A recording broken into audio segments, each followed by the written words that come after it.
Last week, we left Paul safe in the Roman barracks while the Sanhedrin, the Supreme Court of Israel, was busy fighting and distracted. Right? And remember when Paul was brought back to the barracks, it says that that night God gave Paul a new calling. He gave him a new purpose. He said, I've called you to Jerusalem. You've done your task here. Now I'm calling you to Rome. So God's plan is to get Paul to Rome. That means Satan's plan, the enemy's plan, is to stop Paul from getting there. Listen to what happens. Acts chapter 23, verses 12 through 35.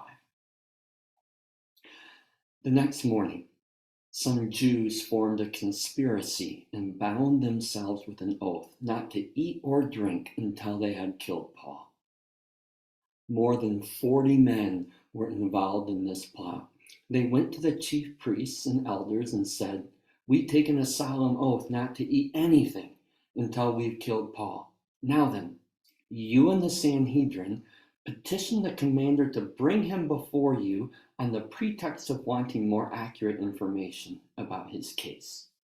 We're ready to kill him before he gets here." But when the son of Paul's sister heard this plot, he went into the barracks and told Paul. Then Paul called one of the centurions and said, "Take this young man to the commander. He has something to tell him."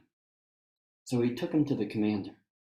The centurion said, "Paul the prisoner sent for me and asked me to bring this young man to you because he has something to tell you." The commander took the young man by the hand, drew him aside, and asked, "What is it you want to tell me?" He said, "Some Jews have agreed to ask you to bring Paul before the Sanhedrin tomorrow on the pretext of wanting more accurate information about him. Don't give in to them, because more than 40 of them are waiting in ambush for him. They've taken an oath not to eat or drink until they've killed him. They're ready now, waiting for your consent to their request." The commander dismissed the young man with this warning: "Don't tell anyone that you have reported this to me." Then he called two of his centurions and ordered them, "Get ready a detachment of 200 soldiers, 70 horsemen, and 200 spearmen to go to Caesarea at 9 tonight. Provide horses for Paul so that he may be taken safely to Governor Felix." He wrote a letter as follows: "Claudius Lysias, to His Excellency Governor Felix, greetings. This man was seized by the Jews, and they were about to kill him, but I came with my troops and rescued him, for I had learned he is a Roman citizen. I wanted to know why they were accusing him, so I brought him to their Sanhedrin. I found that their accusations had to do with questions about their law, but there was no charge against him that deserved death or imprisonment. When I was informed of a plot to be carried out against this man, I sent him to you at once. I also ordered his accusers to present to you their case against him." So the soldiers, carrying out their orders, took Paul with them during the night and brought him as far as Antipatris. The next day they let the cavalry go on with him while they returned to the barracks. When the cavalry arrived in Caesarea, they delivered the letter to the governor and handed Paul over to him. The governor read the letter and asked what province he was from. Learning that he was from Cilicia, he said, "I will hear your case when your accusers get here." And he ordered Paul to be kept under guard in Herod's palace. So there's a band of more than 40 terrorists who take this vow not to eat until Paul is dead, which provides some serious motivation to accomplish this task as soon as possible, right? But they needed the Sanhedrin's help, right? Paul is being held in the Roman barracks. They can't get in there. They need to get Paul out of there into the open. And so they encouraged the Sanhedrin, the high priest, to ask for another session with Paul. And then once Paul is out in the open, once he's vulnerable, these 40 men will get him. Right? The odds are in their favor. There's a lot of them, and just a few soldiers will be there at that moment. They'll be able to get Paul. And it's a perfect plan for the Sanhedrin, isn't it? They get to get rid of Paul, which is their desire, and they don't get blamed for anything. Right? It seems like a perfect conspiracy, except that their plan contradicted God's plan. And when God makes a plan, nothing can stop him. Not 40 terrorists, not men with political power, nothing. And here in this story, we see God using both small things and large things to fulfill the plan he has for Paul. Right? It starts with just a young boy. Right? We get to meet Paul's nephew. For any kids who are here or listening, it's proof that you are not too young to be used for God. God doesn't just want to use you later in your life when you're older. He has a plan to use you right now, just like he uses this young man. Because as a child, Paul's nephew is virtually invisible to the grown men who think they're so important all around him. They pay no attention to this young boy that's kind of hanging out around them. And so they don't see him listening in, overhearing their plan to kill Paul. And since he's family to Paul, and only family can get into the barracks to bring food and small comforts to the prisoners, only family can get in, but he's Paul's nephew. And so he's able to get in, and he's able to bring this warning, this news to Paul. And Paul sends him to the commander. And so the commander finds out about this plot. And then God uses a Roman commander, right? From a child to a Roman commander to change the odds dramatically. So Paul does end up leaving the safety of the barracks. But when he leaves, these 40 men are not nearly enough anymore, are they? Because now he travels with 200 heavily armed soldiers, with 200 more lightly armed soldiers, with 70 soldiers on horseback. That's 470 Roman soldiers with Paul tucked out safely in the middle, riding on a horse. God uses the ears of a boy and the power of the Roman military to ensure that their conspiracy will never become a reality. And God's plan moves forward, not theirs. It does make me wonder how long those 40 went hungry. They never did get to kill Paul. But in this story, we see God not only protecting his plan for Paul, not only foiling their conspiracy, but we see God actually using this opposition to help move his plan forward. Right? He uses it for good. Right? The Sanhedrin's request was to bring Paul back to the temple, right? Back to the center of Jerusalem. But when Paul ends up leaving the barracks, he heads in the opposite direction, doesn't he? He heads away from Jerusalem towards Caesarea. You might want to pause and pull up a map and see where Caesarea is. What you'll see is that Paul is actually heading physically towards Rome. Right? Caesarea is on the way to Rome. In fact, it's a port city where ships sailed for Rome regularly. So he's getting closer to Rome now, physically, and he's also getting closer to Rome politically, because Caesarea is one step up in the Roman governance chain. Right? He's stepping away from the influence of Jewish leaders and closer to the Roman influence. we see God not only stopping Satan's plan, but actually using Satan's plan to further fulfill God's own plan. Amazing. And that's what God promises to do for you and for me. When we are doing our best to discern God's plan for our lives and to live them out, He'll do the same thing for us. There's really two truths that we need to know and remember and believe. Right? First of all, each one of us needs to know that we have a calling from God. Right? God has a plan for each of us, a plan to use us for His kingdom good and for His kingdom purposes.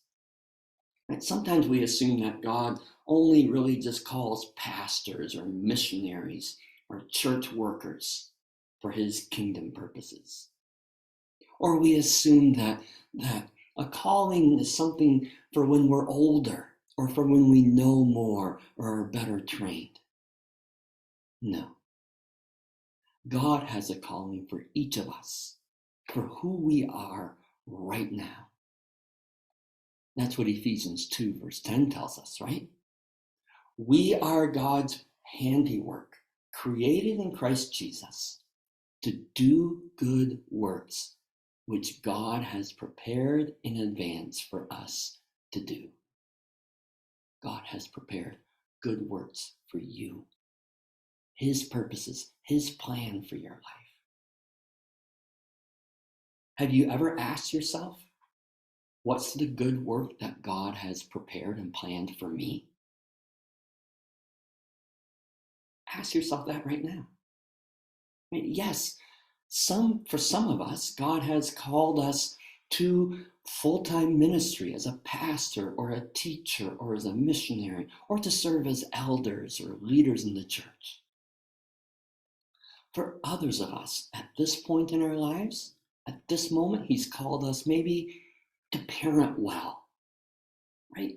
Raising healthy children, to know Jesus well, to be open to the Holy Spirit, that's a big calling. That is really hard work. Recognize that God has called you to that task right now. For some of us, He's called us to let our family members and our friends around us see Jesus in us as we live for Him, as we demonstrate what it looks like to live as a loving follower of Jesus, and then have the opportunity to speak to them. For some of us, He's called us right now to show Jesus at work to our coworkers or at school to our classmates. He's called some of us to acts of service. Right? We're called to live out the love of Jesus to a hurting world, or to serve others who are serving Him, to empower them towards ministry. To some, He's given the calling to give financially over and above the tithe that we are all called to give. I think God gives some people the spiritual gift of making money so that they can give generously to empower ministry. So many different types of callings. But know that God has one for you. And He wants to use you. Do you know your calling? Do you know His plan for you? Pause for a moment here. Think about that. Discern that. Let God impress on you maybe a name or a face of somebody who's part of His plan for you. A place where He's calling you to serve. Let Him reaffirm the calling you've already heard or reveal to you the calling that you haven't listened to before. So know that God has a plan for you, a calling for you. Then be confident that God's plan will succeed. Right? God will use even Satan's worst attempts against you, Satan's conspiracies, his sabotages, he will use even them to fulfill his plan in you. That's the promise we receive in Romans 8, verse 28. Right? Paul writes, we know that in all things, God works for the good of those who love him, who have been called according to his purpose. In all things, God works for good. Paul could write that because he lived that. He experienced it often. Right here, we just saw how God turned an assassination attempt into an impressive military escort to start his first leg of his journey to Rome. Paul saw God transform beatings and prison and shipwrecks for his kingdom good again and again and again. And that promise from Romans 8:28 is not just for Paul. It's for you and for me as well. And if we're going to experience that promise, we need to be clear about two details about what Paul writes there. First of all, that verse, Romans 8:28, doesn't say God works all things for good, period. No. It says God works all things for good for those who love him and are called according to his purpose, who are following his plan for their lives. Right? It is God's plan that will succeed, not my plan, not your plan, not our wishes, not our desires, God's. And so Paul makes it clear that when we love God and we trust him enough to follow the plan that he has prepared for us, that is when we will see God working good for us. That is when we will see even those things that Satan means for evil, God will turn for good. It might not seem like it in the moment. It often takes some time to see God doing his good work. It takes some perspective, right? To see how God turns the harm that Satan inflicts and how he redeems it for his good. For those who love him and are living according to his purpose. Because the other thing we need to be clear about is that this verse does not say that all things are good. No, Paul doesn't say that. Not all things in our lives and in this world are good. They aren't all God's desire for us, and they aren't all from him. The pain and the sorrow and the suffering that we experience in life are not good things. They're not the way things are supposed to be, not the way God designed, and not what God desires. Those are tools of our enemy, actively working his evil to try to stop us from loving God and to stop us from following his plan. And I know that many of you have experienced exactly those attacks from the enemy. You have endured, maybe you're enduring right now, physical illness, right? Chronic pain that can challenge your faith in a loving God. When every day you deal with fibromyalgia or Parkinson's or cancer, that's hard and that hurts. Some of you are experiencing or have experienced sorrows so big that they can shake your relationship with God. Parents or spouses or children who die. Dreams in life that never come true. Children who walk away from God. And sometimes the disappointments and frustrations that we experience in our careers or in our finances, in our relationships, they can hang over us like a cloud that blocks our view of God. That's our enemy. That is Satan working his conspiracy in your life, doing his worst to keep you or to stop you from loving God and living out his purpose. But remember that when God makes a plan, When God sets a purpose, nothing will stop him. He will succeed. And you standing with God, the odds are always in your favor then. And God will use even Satan's worst for good. Jesus himself, God himself, lived out that truth before even Paul did, right? Jesus experienced a crucifixion.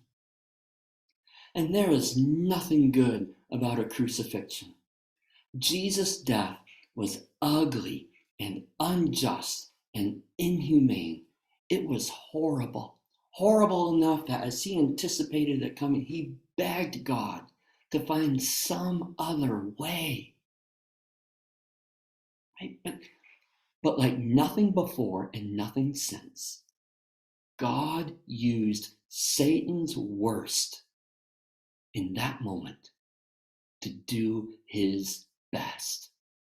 Right? Our God transformed a cross, a symbol, an ugly symbol of death and torture, transformed it to become a symbol of life and salvation.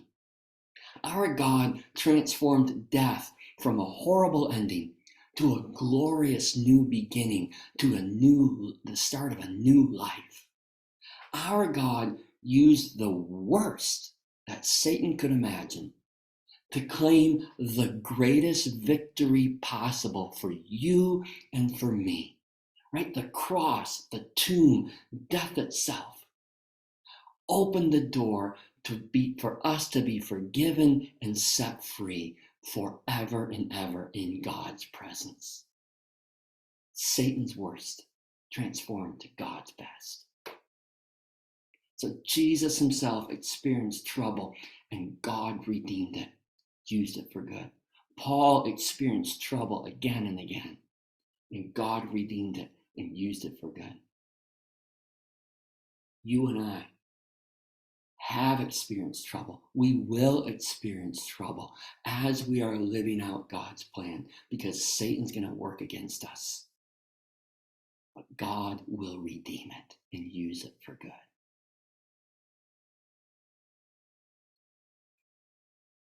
Let's be honest here for a moment, right? This is hard to experience. This is hard to live, especially when we are in the middle of our trouble and in the middle of our pain and in the middle of our sorrow. This is hard. Please know that Jesus never minimizes the reality of our hurt. He never minimizes the reality of our pain. That's not the point of this. Right? Jesus never says, you know what, I know it hurts. Just smile, just be happy, because it's all going to work out. He never does that.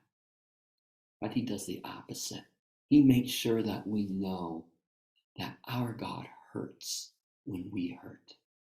Jesus cries tears right along with you because he hates the brokenness of this world and he hurts when his children hurt. So do not hear God minimizing the pain, the sorrow, the suffering that you experience. Hear him say, keep holding on to me. Keep holding on to me through your troubles. Let me carry you. Trust me enough to carry you through your struggles, and trust me enough to know and believe that I will redeem these moments. Watch for Jesus to do his redeeming work in your life. I was reminded as I wrote this, I was reminded of one way that God did this in my own life. I was reminded of it a few years ago. Last year, I shared with you in one of my messages that I was born with a complete bilateral cleft lip and palate.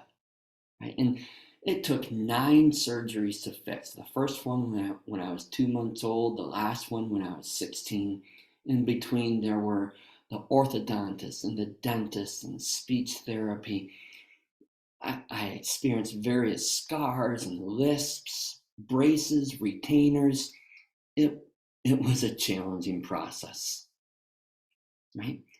And I got to share when I was older. I got to share my story with graduate students getting their master's degrees at a local university back in Michigan, getting their master's degree in speech pathology. Every year I would go and spend a session sharing my story with them to encourage them in their calling. I always had a time of question and answers afterwards. And one year, a young lady asked a question that I was not prepared for. I had never been asked before. She said, if you could go back and choose, would you choose not to be born with your cleft lip and palate? It forced me to pause for a moment. I'd never considered that question before. And I surprised myself with the answer that came. The answer that came and that I gave her is no, I would not choose to be born without my cleft lip and palate. Oh, if I could choose not to go through the pain of the surgeries and some of the social challenges and suffering that came with it, I'm not saying I enjoyed that and I love that, and boy, I'd love to do that again. But my answer was no. Because in that moment, I realized how God used that birth defect to shape me to be who I am today. Through that whole experience, He taught me compassion. He taught me the value of belonging when belonging was sometimes hard. He taught me gratitude for the gifting of others in my life. He shaped me in so many ways to be who I am today through a birth defect. And so I answered no. A birth defect, a cleft lip and palate is not good. Okay? It is not a good thing. But God worked His good through it. And I saw how God used it to fulfill His plan in my life. We know that in all things, God works for the good of those who love Him, who have been called according to His purpose. Know that. Trust God enough to watch Him work His purpose in your life, no matter the circumstance.